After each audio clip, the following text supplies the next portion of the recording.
Hey, what's up, everybody? Welcome to Tad Talks. I wanted this video to be a bit longer one, but unfortunately, I can't find a whole lot of information on this. There's a Wikipedia entry which could not be completely accurate, and a couple other sites that just basically copied the Wikipedia entry. But here we have the Sirius movie CD. And what these were an attempt at a movie format specifically for Windows 95 and Windows 3.1 systems.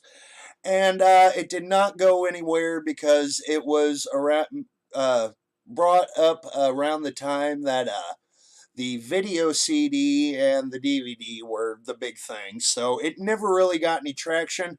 I actually had never heard of one of these until a couple weeks ago when I went in my local thrift store and happened to find this. And it's really interesting. I guess I'll show off the packaging here. You can see this is 7. On the side here, it tells you whether it's a feature film or not. And of course, the movie CD logo, the Sirius logo. And here is the side here, in case anybody wants to see that. And here is the back.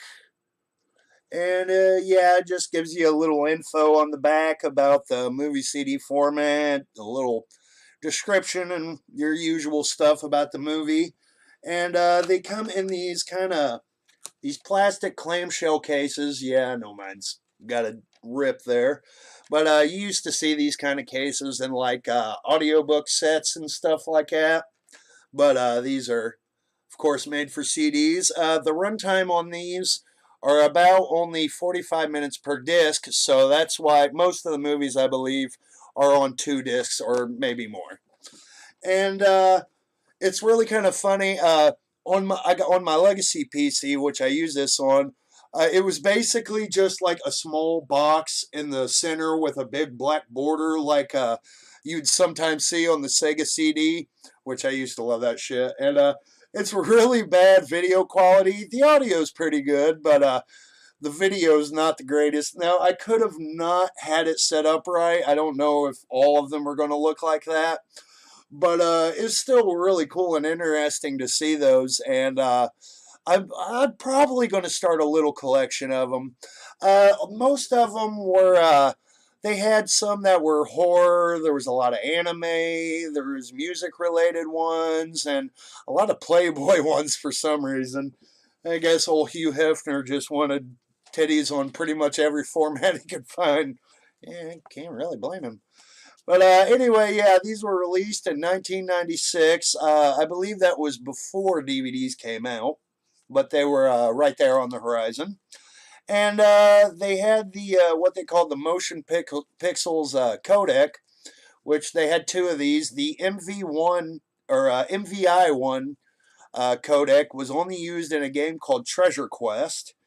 And the MVI2 was, of course, used on the movie CDs.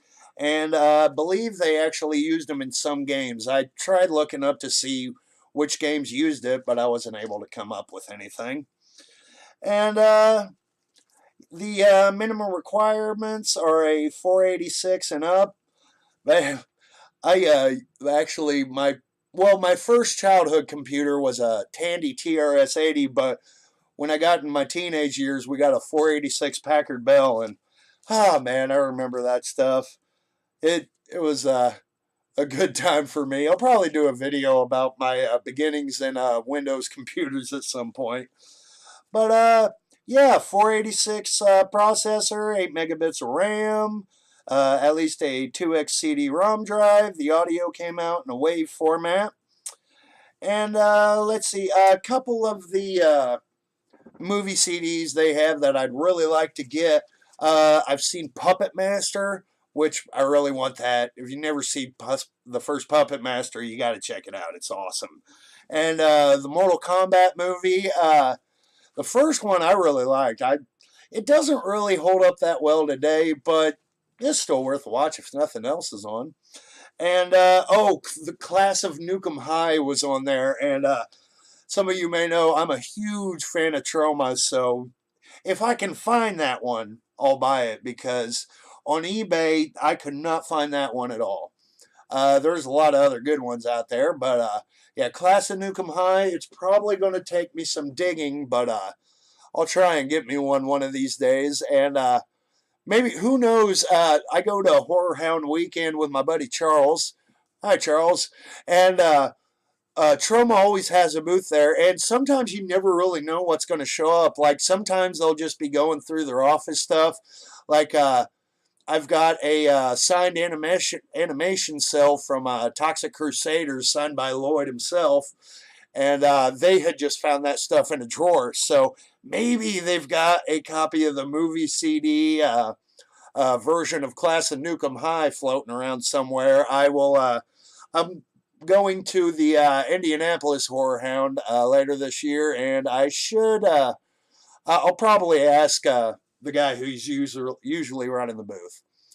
But yeah, I think that's about all I got to say about the movie CD. I may do an updated version of this one at some point because, if I can find out more information on it, because this was pretty hard to actually track down what I was able to find. But yeah, thank you for watching. Be sure to like and comment and subscribe and all that good stuff.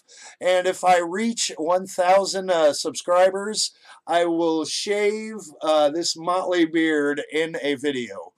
So yeah, look forward to that, or don't. I'm just trying shit to get people to watch. All right, thank you very much, and have a good one.